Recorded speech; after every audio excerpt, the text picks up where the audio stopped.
காஞ்சிபுரம் மாவட்ட பாஜக அலுவலகத்தில் தேசிய ஜனநாயக கூட்டணி கட்சியினர் எல்இடி திரை மூலம் நிதியமைச்சர் நிர்மலா சீதாராமன் பட்ஜெட் தாக்கல் செய்வதை ஒளிபரப்பு செய்தனர்.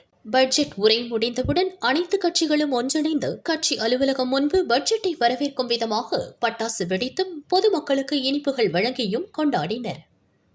2026 சட்டமன்ற பொதுத் தேர்தலில் தமிழகத்திலே என்டிஏ கூட்டணி வெற்றி பெற வேண்டும், மீண்டும் வேண்டும் என்ற நல்ல இங்கே வருகை இருந்திருக்கின்ற கழகத்தினுடைய பல்வேறு பொறுப்பாளர்களுக்கு உடன்தான் இந்த நாள்ல ஒரு பட்ஜெட், மத்திய பட்ஜெட் தாக்கல் செய்யப்பட்டிருக்கு. நிதி அமைச்சர் தாக்கல் செய்யப்பட்டிருக்காங்க.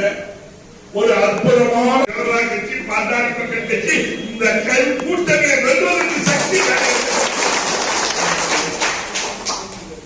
ஆகவே நாம் அத்தனை பேரும் ஒற்றுமையாக இருந்து அந்தந்த பகுதியிலே அந்தந்த வாக்குச்சாவடி நம்முடைய முழு கவனத்தை செலுத்தி திமுகவை விட அதிகமான வாக்குகளை பெற வேண்டும், அது எப்படி பெற வேண்டும் என்ற ஆலோசனைகளை எல்லாம் செய்து மிக சிறப்பாக களமாறி வருகின்ற தேர்தலிலே ஒரு மகத்தான வெற்றி பெறுவோம்.